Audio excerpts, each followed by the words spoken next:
रात के लगभग 9:30 बजे थे। पूरे घर में सन्नाटा पसरा हुआ था। अभी कुछ ही देर पहले 10 साल का आरव अपने पिता से डांट खाकर रोते रोते सीढ़ियां चढ़कर छत पर आ गया था। उसके पिता ने उसे होमवर्क छोड़कर वीडियो गेम खेलने पर जोर से डांट दिया था। गुस्से में गुस्से में उन्होंने गेम भी छीन लिया था। आरव छत के कोने में जाकर बैठ गया। उसकी आंखों में आंसू लगातार बह रहे थे। पापा मुझसे प्यार नहीं करते, उसने सुबकते हुए खुद से कहा। उसने आसमान की ओर देखा। काले आकाश में अनगिनत सितारे टिमटिमा रहे थे। नीचे शहर की सड़कें पीली रोशनी में नहाई हुई थी। ठंडी हवा उसके चेहरे को छू रही थी। तभी दूर आसमान से एक अजीब सी आवाज सुनाई दी। आरव ने पहले तो ध्यान नहीं दिया, लेकिन आवाज तेज होती गई। उसने सिर उठाकर देखा और उसकी सांसें थम गई। आसमान में एक मोटरसाइकिल उड़ रही थी। उस पर कोई लंबा चौड़ा बेहद ताकतवर आदमी बैठा था। वो बादलों के बीच से ऐसे निकल रहा था जैसे सड़क पर कोई बाइक चला रहा हो। आरव ने अपनी आंखें जोर से मली। नहीं नहीं, ऐसा नहीं हो सकता। उसने दोबारा देखा। मोटरसाइकिल अभी भी उड़ रही थी। इस बार उसे साफ दिखाई दिया, लेकिन तभी बाइक से चिंगारियां निकलने लगी। टक टक टक टक टक टक इंजन से धुआं उठने लगा। सवार घबराकर कुछ बटन दबाने लगा। नहीं नहीं, अभी नहीं, उसने किसी अनजान भाषा में कहा। बाइक बेकाबू होकर नीचे आने लगी। आरव डर कर पीछे हट गया। अगले ही पल धड़ाम, मोटरसाइकिल उसकी छत पर आ गिरी। छत हल्की सी कांपी। कुछ देर तक धुआं उठता रहा। आरव का दिल इतनी तेजी से धड़क रहा था कि उसे लगा अभी बाहर आ जाएगा। धीरे धीरे धुआं छटा। वो लंबा आदमी बाइक से उतरा। करीब 7 फुट लंबा, चौड़े कंधे, मजबूत शरीर। उसने अजीब सा चमकदार सूट पहन रखा था। वो बाइक की जांच करने लगा। फिर अचानक उसकी नज़र आरव पर पड़ी। दोनों एक दूसरे को देखते रहे। कुछ सेकंड तक कोई कुछ नहीं बोला। फिर उस आदमी के चेहरे पर घबराहट फैल गई। वो जल्दी जल्दी आरव के पास आया और होठों पर उंगलियां रखकर बोला, प्लीज आवाज मत करना। आरव डरने के बजाय हैरान था। उसने धीरे से पूछा, आप इंसान हो? उस आदमी ने कुछ पल सोचा, फिर मुस्कुराकर बोला, तुम्हारी तरह नहीं। आरव की आंखें और बड़ी हो गई। मतलब? वह आदमी बोला, मैं दूसरे ग्रह से आया हूँ। आरव का मुंह खुला का खुला रह गया। सच? हाँ। एलियन हो? वो हल्का सा हंस पड़ा। तुम लोग हमेशा शायद यही कहते हो। आरव अब डर पूरी तरह भूल चुका था। उसकी आंखों में आंसुओं की जगह चमक आ गई थी। आप यहाँ क्यों आए हो? उस आदमी ने अपनी खराब मोटरसाइकिल की ओर देखा। हमारे ग्रह के वैज्ञानिक अलग अलग ग्रहों से नमूने इकट्ठा करते हैं, सैंपल्स। मैं भी उसी काम से पृथ्वी आया था, लेकिन लगता है मेरी बाइक ने अचानक साथ छोड़ दिया। वो झुककर इंजन देखने लगा। इसे फिर से चालू करने के लिए पानी चाहिए। आरव चौंक गया। पानी? हाँ, पेट्रोल नहीं। वो मुस्कुराया। हमारे यहाँ पानी ही ईंधन का काम करता है। आरव को यकीन नहीं हुआ, लेकिन उसने बिना देर किए कहा, रुको मैं अभी लाता हूँ। वो सीढ़ियों की ओर भाग गया। उसे बिल्कुल याद नहीं रहा कुछ मिनट पहले वही छत पर बैठकर रो रहा था। 2 मिनट बाद आरव हांफता हुआ वापस छत पर पहुंचा। उसके हाथ में पानी से भरी एक बड़ी बोतल थी। ये लो। उस आदमी ने मुस्कुराकर बोतल ली। थैंक्स। उसने मोटरसाइकिल के हैंडल के पास एक छोटा सा गोल ढक्कन खोला। जैसे ही उसने पानी उसमें डाला, इंजन के अंदर नीली रोशनी फैलने लगी। Two two two. कुछ सेकंड बाद पूरी बाइक हल्की हल्की चमकने लगी। आरव हैरानी से उसे देखता रह गया। सिर्फ पानी से? हाँ, हमारे ग्रह पर पानी में मौजूद ऊर्जा को निकालने की तकनीक बहुत पहले से विकसित हो चुकी है। उसने स्टार्ट बटन दबाया। मोटरसाइकिल एकदम से जिंदा हो उठी। इंजन की आवाज़ बिल्कुल अलग थी, न पेट्रोल जैसी न बिजली वाली। ऐसा लग रहा था मानो हवा खुद उसके अंदर घूम रही हो। आरव खुशी से उछल पड़ा। चल गई। उस आदमी ने उसकी ओर देखा। अगर तुम पानी न लाते तो शायद मुझे कई घंटे यहीं इंतजार करना पड़ता। आरव मुस्कुराया। कोई बात नहीं। कुछ पल दोनों चुप रहे। फिर उस आदमी ने पूछा, तुमने मेरी हेल्प की है, बदले में मैं तुम्हें कुछ दिखाना चाहता हूँ। आरव ने पूछा, क्या? वो बाइक पर बैठ गया और पीछे की सीट की ओर इशारा किया। चलो। आरव की आंखें चमक उठी। सच में? हाँ। ऊपर आसमान में? बोला, बिल्कुल। आरव एक पल के लिए झिझका, फिर उसने नीचे घर की ओर देखा।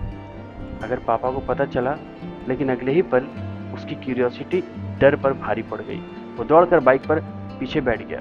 उस आदमी ने उसे एक चमकदार बेल्ट पहनाई। इसे कसकर बांध दो। आरव ने बेल्ट बांधी। तैयार? हाँ।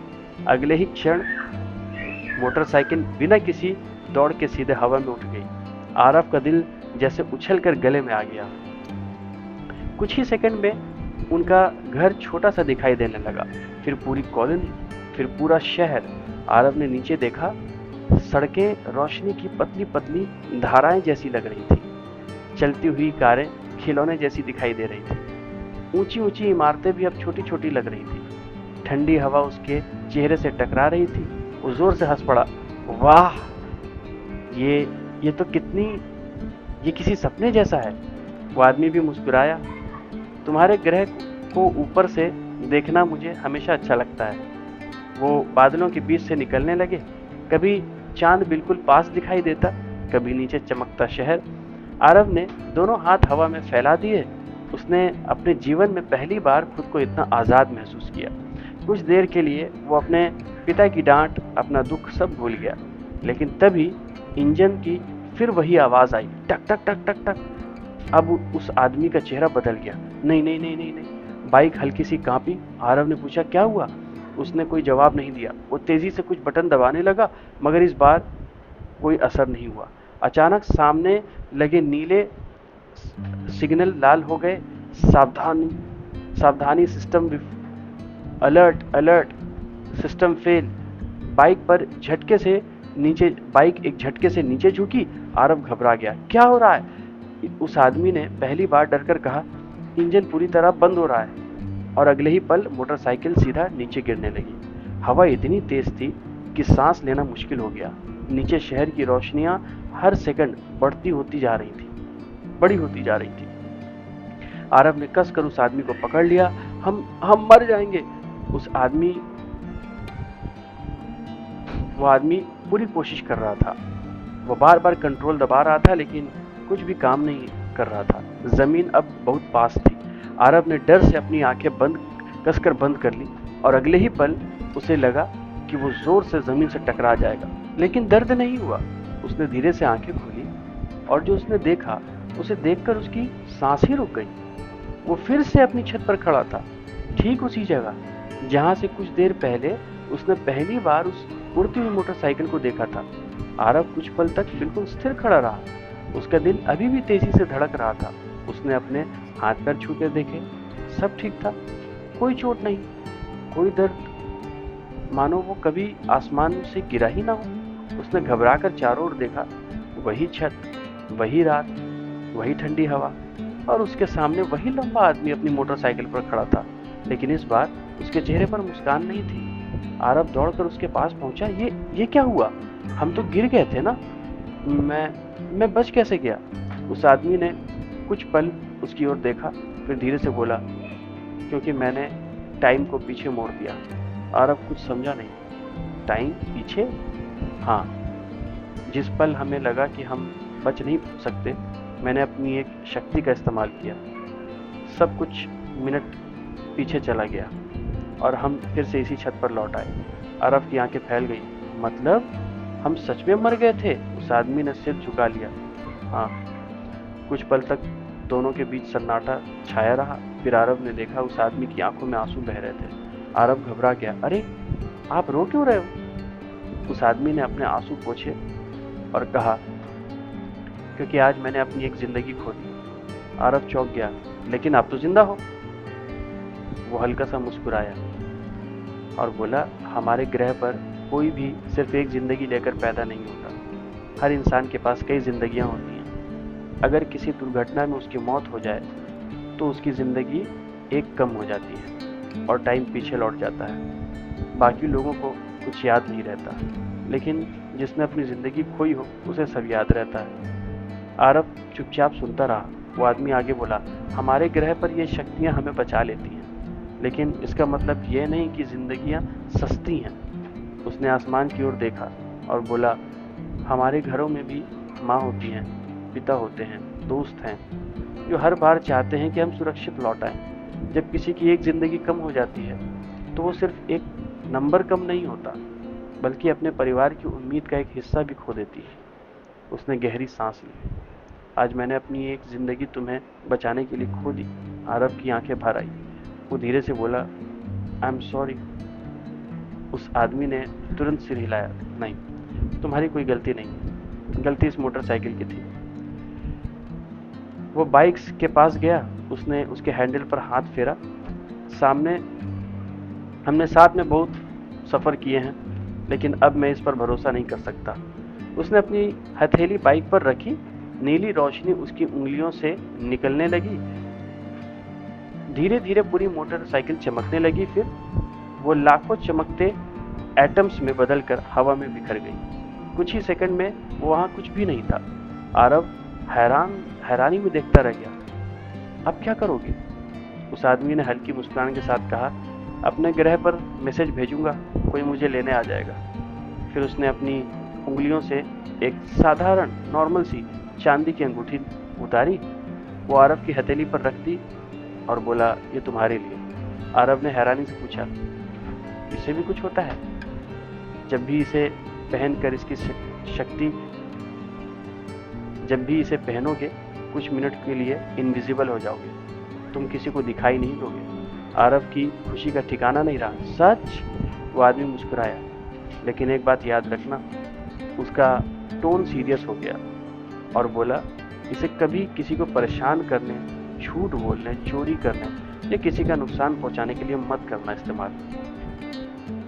अगर किसी की भी मदद करनी हो या कोई सचमुच ज़रूरी काम हो, तब इसका इस्तेमाल करना। आरव ने बिना देर किए सिर हिला दिया, आई प्रॉमिस। वो आदमी मुस्कुराया। उसने आगे बढ़कर आरव के सिर पर हाथ फेरा, तुम अच्छे बच्चे हो, ऐसे ही रहना। उसी समय आसमान में दूर एक चमकदार रोशनी दिखाई दी। वो रोशनी धीरे धीरे उनकी ओर आने लगी। आदमी ने उसे देखकर कहा, लगता है मेरी सवारी आ गई। आरव की आंख भर आई, क्या हम फिर से मिलेंगे? आदमी कुछ पल चुप रहा, फिर मुस्कुराकर बोला, यूनिवर्स बहुत बड़ा है, मुलाकातें कभी भी हो सकती हैं। उसने हाथ हिलाया। अगले ही पल वो चमकती रोशनी में समा गया। कुछ सेकंड बाद आसमान फिर पहले जैसा शांत हो गया। आरव बहुत देर तक वहीं खड़ा रहा। उसने अपनी मुट्ठी खोली। वही चांदी की अंगूठी अब भी उसकी हथेली में रखी थी। तो यह सपना नहीं था। धीरे धीरे वो सीढ़ियों से नीचे उतरा। ड्राइंग रूम की बत्ती अब भी जल रही थी। उसके पिता सोफे पर बैठे थे। शायद उन्हें भी अपनी डांट पर पछतावा हो रहा था। आरव को देखते ही उन्होंने धीमे आवाज में कहा, आओ, अभी तक नाराज हो? आरव कुछ पल उन्हें देखता रहा, फिर दौड़कर उनसे लिपट गया। उसके पिता चौंके। उन्होंने भी उसे कसकर गले लगा लिया। आरव मुस्कुरा रहा था। आज उसे समझ आ गया था, जिसके पास सिर्फ एक ही जिंदगी हो, उसे अपने अपनों के साथ बिताया हर पल संभाल कर जीना चाहिए। तो ये थी कहानी दोस्तों। मिलते हैं एक नई कहानी के साथ, तब तक के लिए थैंक यू।